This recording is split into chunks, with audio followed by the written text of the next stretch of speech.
नमस्कार दर्शकों, खबरों की खबर के इस खास प्रोग्राम में आप सभी का स्वागत है। दर्शकों, कहते हैं कि जब तप, दान, धर्म आदि साधक के गहनों के समान होते हैं। सभी यही मानते हैं कि कोई भी साधना इनके बिना अधूरी है। परंतु साधना या पूजा करने में क्या करना जरूरी है और क्या क्या व्यर्थ है, ये बहुत ही कम लोग जानते हैं। और जो जानते हैं उन्हें सही रास्ते का नहीं पता। तो दर्शकों, आज के इस वीडियो में हम आपको यज्ञों के बारे में ही बताएंगे कि आखिर यज्ञ होते क्या है और कितने प्रकार के होते हैं, इसके करने का सही तरीका क्या होना चाहिए और यज्ञ करने से मोक्ष संभव है या नहीं। क्या यज्ञ केवल पंडित व ब्राह्मण को ही करने का अधिकार है? यज्ञ करने से क्या क्या लाभ और हानि हो सकती है और कौन सी यज्ञ हमें पुण्य के भागी बनाने के साथ साथ मोक्ष में भी सहायक है। दर्शकों, आज तक हमने केवल होम यानी हवन यज्ञ के बारे में ही सुना है, परंतु यज्ञ केवल हवन करना ही नहीं है। यदि हम कोई भी धार्मिक क्रिया करते हैं, दान करना, पक्षियों को दाने डालना, भूखों को भोजन देना, हवन करना, माथा टेकना, जाप करना आदि आदि सभी धार्मिक क्रियाएं यज्ञ में ही आती हैं। यज्ञ के बारे में ज्यादातर भक्त समाज अब तक पूरी तरह से अपरिचित थे। यज्ञ क्या है? यज्ञ का अर्थ है धार्मिक अनुष्ठान। कोई भी धार्मिक क्रिया करना या कोई अनुष्ठान, पाठ आदि करना, ये सब यज्ञ ही है। यज्ञ 5 प्रकार की होती है: धर्म यज्ञ, ध्यान यज्ञ, हवन यज्ञ, प्रणाम यज्ञ और ज्ञान यज्ञ। परमेश्वर ने अपनी अमृत वाणी में यज्ञ का प्रमाण दिया है। एक यज्ञ है धर्म की, दूसरी यज्ञ है ध्यान, तीसरी यज्ञ है हवन की, चौथी यज्ञ परिणाम और 5वीं यज्ञ ज्ञान की। अब आपको हम इन सभी यज्ञ से परिचित करवाएंगे और बताएंगे कि कौन सी धार्मिक क्रिया किस यज्ञ का हिस्सा है। तो आइए सबसे पहले बात करते हैं धर्म यज्ञ। दर्शकों, धर्म यज्ञ के नाम से ही पता चलता है कि धर्म करने वाली सभी क्रियाएं धर्म यज्ञ में ही आती है।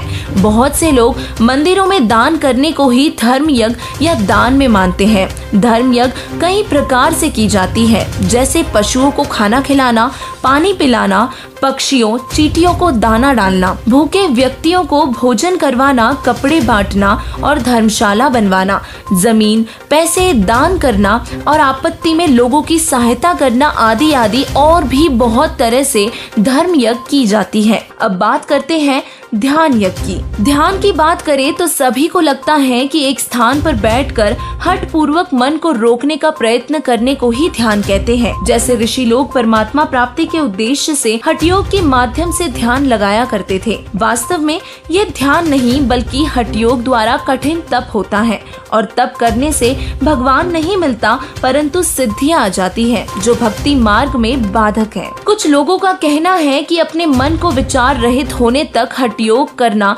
ध्यान कहलाता है, अर्थात मन किसी भी वस्तु या विचार पर केंद्रित न रहे और मन को विचार रहित करके मेडिटेट करो अर्थात ध्यान लगाओ। और जब संकल्प विकल्प समाप्त हो जाए और सोचना भी बंद हो जाए, विचार समाप्त हो जाए, तो यही ध्यान की अंतिम स्थिति है। वास्तव में ध्यान का अर्थ है अपने मन को किसी वस्तु या विचार पर केंद्रित करना। तो सोचने की बात है कि जब विचार ही समाप्त हो जाएंगे तो मन को किस पर केंद्रित करेंगे? विचार समाप्त हो ही नहीं सकते। मन को केवल प्रभु के गुणों के चिंतन में केंद्रित करना ध्यान कहलाता है। बहुत से लोग कहते हैं कि मेडिटेशन करने से उन्हें शक्ति मिलती है। मन को रोका नहीं जा सकता बल्कि अन्य विचारों से हटाकर कुछ देर अच्छे विचारों पर लगाया जा सकता है और मन की गति को धीमा किया जा सकता है जिससे मन को आराम मिलता है, परंतु इस पर पूरी तरह रोक लगाना नामुमकिन है। परमात्मा के गुणों में ध्यान लगाने से पूर्ण लाभ मिलता है।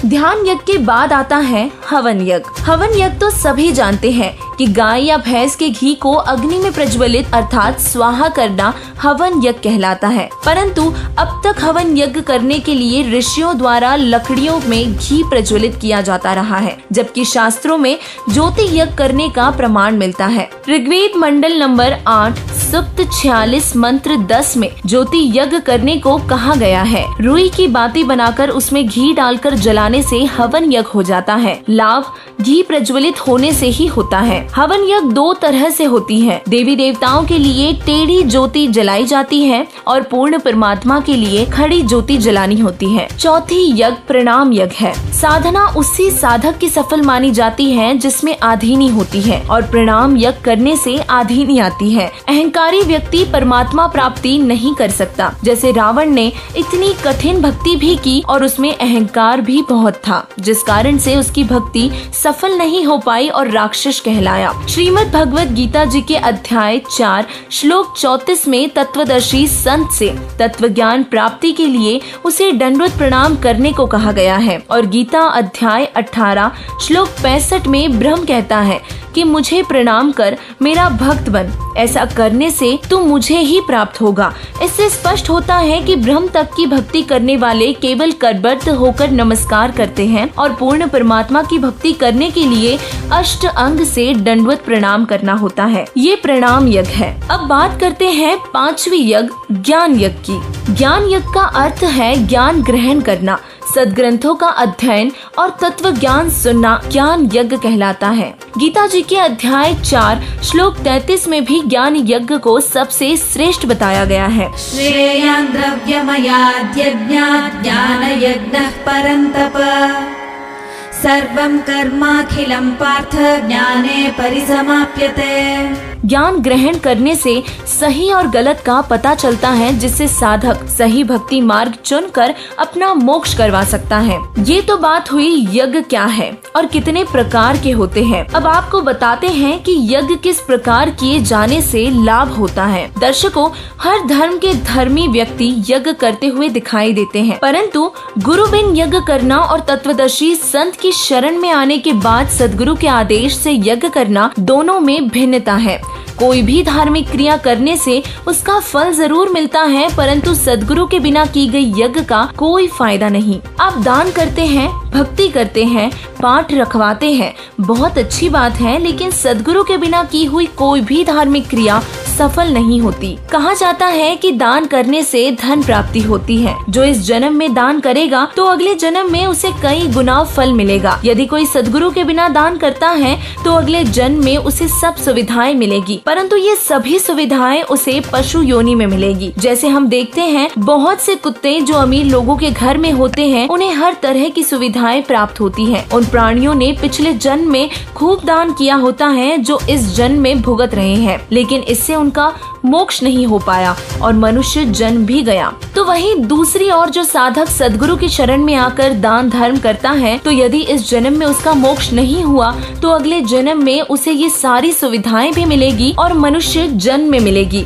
साथ ही उसे फिर सदगुरु भी मिलेंगे और वो आत्मा भक्ति करके मोक्ष प्राप्त करेगी। और इसीलिए कोई भी धार्मिक अनुष्ठान अर्थात यज्ञ करने का पूरा लाभ लेना हो तो तत्वदर्शी संत की तलाश करके उसकी शरण ग्रहण करने के उपरांत ही लिया जा सकता है। कबीर साहिब जी की बाणी में लिखा है, कबीर गुरु बिन माला फेरते, गुरु बिन देते दान, गुरु बिन दोनों निष्फल है, चाहे पूछो वेद पुराण। गुरु के बिना की हुई भक्ति व यज्ञ विफल ही रह जाती है और इसीलिए तत्वदर्शी संत को अपना गुरु बनाए और उनके आदेश से यज्ञ व भक्ति करके अपना कल्याण करवाए। आज पूरे विश्व में केवल जगत गुरु तत्वदर्शी संत रामपाल जी महाराज जी ही इस पृथ्वी पर तत्व ज्ञान दे रहे हैं। अब और समय व्यर्थ न करके उनकी शरण में आओ और सभी यज्ञ का संपूर्ण लाभ प्राप्त करो। धन्यवाद।